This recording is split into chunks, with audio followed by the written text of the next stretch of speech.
அவர் என்னன்னா ஒரு தாட் இருந்து ஒரு சுச்சுவேஷன் இருந்துன்னு வச்சுக்கோங்க. அவர் என்ன ப்ளீஸ் பண்றதுக்கு மட்டும் பண்ண மாட்டார், ஓகே அவரையும் ப்ளீஸ் பண்ணிக்கணும் அவர். ஓகே ஸோ அதனால இந்த டியூன் உங்களுக்கு ஓகேயான்னு மட்டும் இல்லை, எனக்கு ஓகேன்னு சொன்னா கூட அவர் வேற ஒன்று பண்ணுவார்.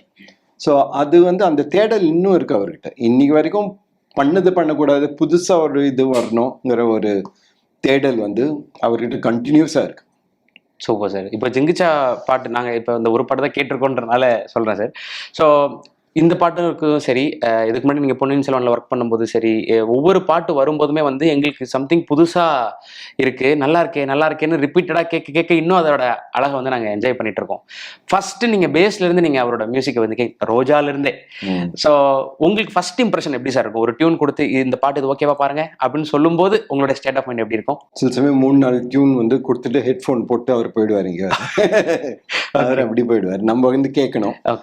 எனக்கு என் டியூன் என் மனசுல நின்றுச்சுன்னா அப்போ அது I think it is a good tune. So நான் 2-3 தடவை வரிசையா கேட்டுட்டு அதுல எனக்கு 1 or 2 பிடிச்சதுன்னு வச்சுக்கோங்க, அதை எடுத்துட்டு வந்துடுவேன். திருப்பி கேட்டு நம்ம சிச்சுவேஷன் கரெக்டா இருக்குமா, இல்லாட்டி அவர்கிட்ட மாறி கூட பண்ணலாம். நான் டியூன் வச்சுட்டு நான் அதை எங்க ஃபிட் பண்றதுன்னு கூட யோசிக்கலாம். ஸோ அது 2 பேருக்கும் அந்த ஒரு ஃப்ரீடம் இருந்தது. இதுதான் இந்த சிச்சுவேஷன்ல இதுதான் வேணுங்கிறது இல்லை. அவர் சில சமயம் இது கொடுப்பாரு, நான் அதை அங்கே வச்சுக்கலாமா கேட்பேன், சரி பண்ணலாம் அப்படிம்பாரு.